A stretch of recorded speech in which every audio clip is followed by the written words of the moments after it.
tous, c'est Mélie et je vous retrouve toute seule cette fois-ci pour une petite vidéo bonus qui je pense va devenir un nouveau rendez-vous. Il s'agit de la pause auteur et pour commencer on va parler de Rod Marty.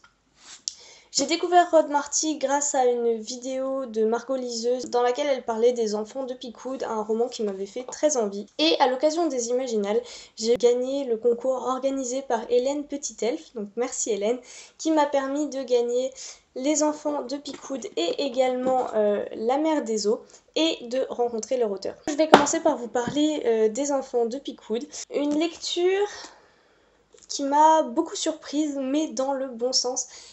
C'est-à-dire qu'en fait, dans le résumé, on apprend que dans la petite ville du Montana, donc aux US, il y a des personnes qui commencent à agir bizarrement et que d'autres habitants commencent à voir sur leur corps s'ouvrir des blessures et ils comprennent pas d'où ça vient. Il semblerait qu'il n'y ait qu'une seule personne qui soit au courant de ce qui se passe.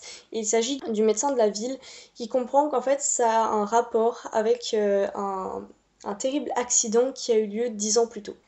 Je m'attendais avant même de commencer ce livre à ce que le fil rouge de l'histoire ce soit la recherche de ce qui s'était passé 10 ans plus tôt. On suive par exemple un de ces habitants blessés qui chercherait à comprendre ce qui s'était passé 10 ans plus tôt et donc que le médecin qui est a priori au courant soit introuvable ou refuse d'aider. C'est pas du tout le cas. Dès le début, le lecteur sait ce qu'il est advenu 10 ans plus tôt. Et on va suivre en fait le docteur lui-même qui va comprendre que ce qui se passe actuellement a un rapport avec ce terrible accident et qui va essayer d'enrayer le phénomène. Le médecin va devoir faire face donc au scepticisme face à ce qu'il essaie d'expliquer parce que ça vient de la magie, ça a un fond de chamanisme auquel tout le monde ne croit pas. Le médecin lui-même en fait est indien.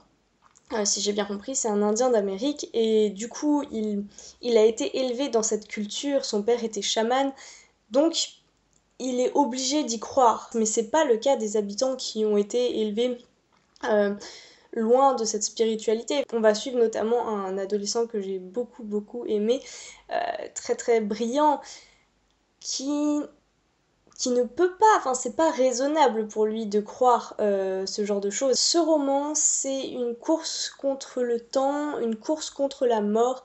On va suivre, comme je vous l'ai dit, ce docteur qui essaye de sauver les habitants et les habitants qui essayent de comprendre ce qui se passe. Le tout est raconté avec une plume très agréable, beaucoup de... comment dire, j'ai envie de dire beaucoup de détails mais sans qu'il y en ait trop, juste assez pour qu'on soit parfaitement dans la situation.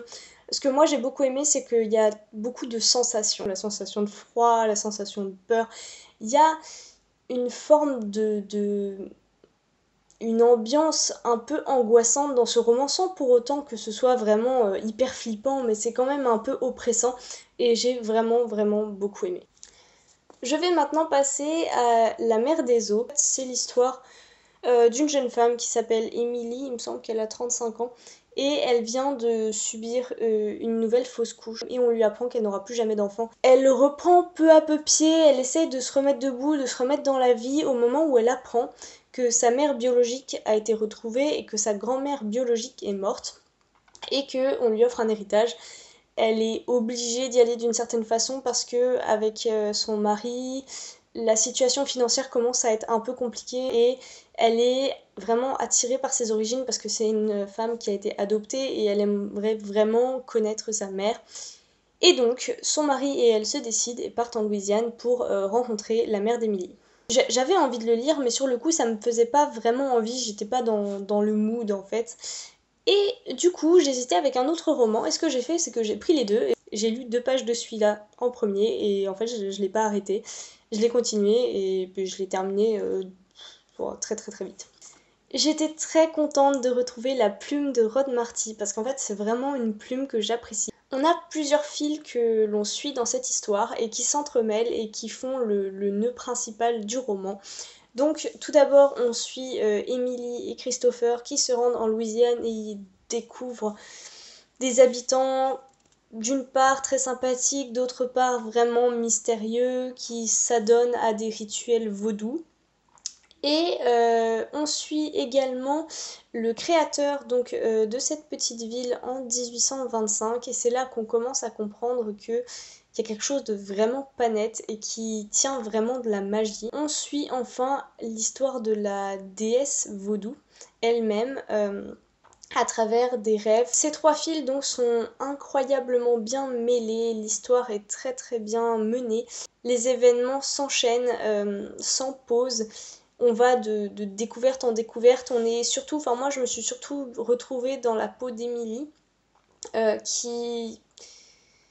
qui débarque dans cette communauté, qui n'a pas vraiment envie de croire au vaudou, mais qui finit quand même en désespoir de cause, en fait, à implorer elle-même le pouvoir de la déesse.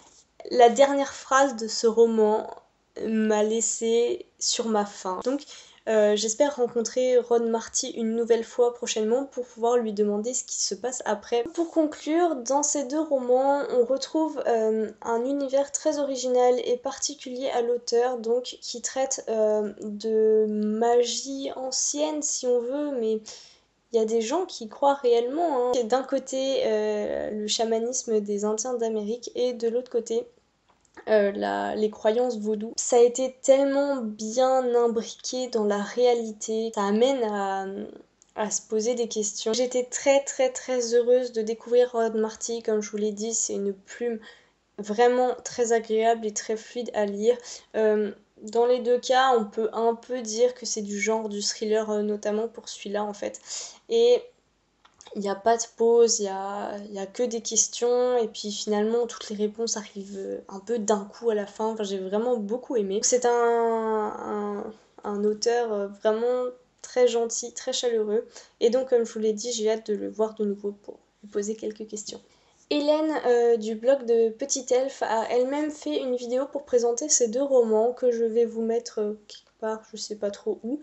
N'hésitez pas à me dire dans les commentaires si je vous ai donné envie de découvrir cet auteur ou au moins l'un de ces 2 romans.